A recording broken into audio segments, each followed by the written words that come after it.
If you've ever felt guilty about not going out to socialize, and when you do go out to socialize, you feel completely drained afterwards, and you'd much rather just stay home alone with your own thoughts and your happy Zen place, then I'm here to tell you that that's okay.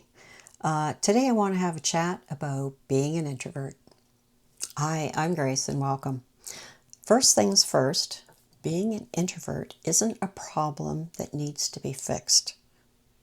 As I used to say to my kids, listen to me now, but hear me later when you need the reminder. Being an introvert is not something that needs to be fixed. Our brains, quite literally, are wired differently.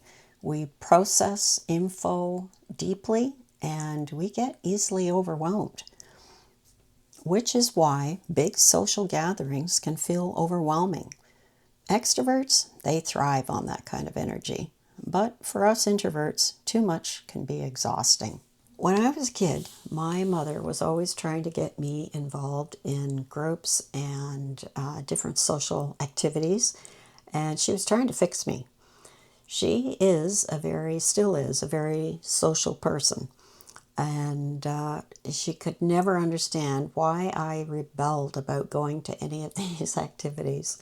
And she didn't know any better. I didn't know that I was an introvert. I thought there was something wrong with me. And quite honestly, I thought, well, if I keep going, I'll be fixed and everything will be fine. But you can only do that so long. And you get old enough, and that feeling of just being sick to your stomach all the time, having to do these social activities, it gets to be too much. And then finally, as I say, you get old enough and you can say, no, I can't do it. I can't do it anymore. So a few years ago, I finally got it through her head. She's 99 now. And I finally got it through to her that I am an introvert. I am not a social person, and that's okay. It's just not who I am. I embrace being an introvert now, quite honestly. And she gets it. She felt bad, and then of course I felt bad, and but we got it straightened out. She accepts me now as I am.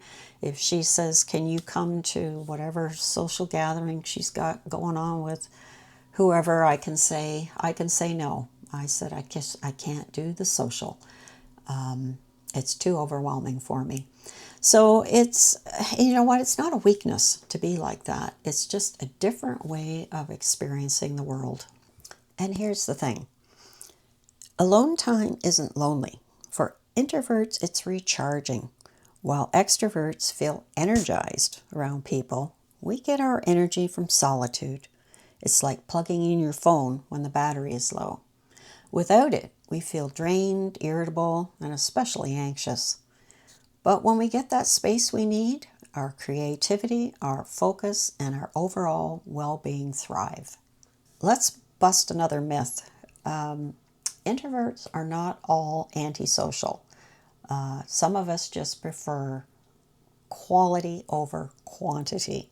A one-on-one or one with a few, a group, maybe 3 or 4 at the most, that's okay. That's okay for me. I can handle that. But the big groups, no, I'll leave that to the extroverts. I can't handle a big group. I can't handle being in front of a big group. Put me in front of a big group and I will run for the hills. So let's get real for a second. Society seems to favor the extrovert. Right from the very early years, right through to our working years, we are told to speak up, to network, and what was always on my report card was that Grace needs to be more outgoing. But at the end of the day, being an introvert isn't something to fix. It's something to embrace. Whether you love spending weekends curled up with a book, enjoying deep conversations instead of small talk, or just need time alone to recharge, that's not weird, that's you. And being you is okay. So don't feel pressured to fit into an extroverted world. The world needs deep thinkers, careful listeners, and creative minds. Introverts just like you. So like the saying goes, introverts unite, just not all in the same room. If that resonates with you, let me know in the comments, what's your favorite part of being an introvert? For me, my favorite part would having a walking trail all to myself. If I have the woods to myself, I am in my happy Zen place. So thank you for watching today. Like, share it with someone else that might be of use to. Subscribe would be wonderful. And that's it. Until next time, take care and keep being you, whatever that you is. Thanks. Bye-bye.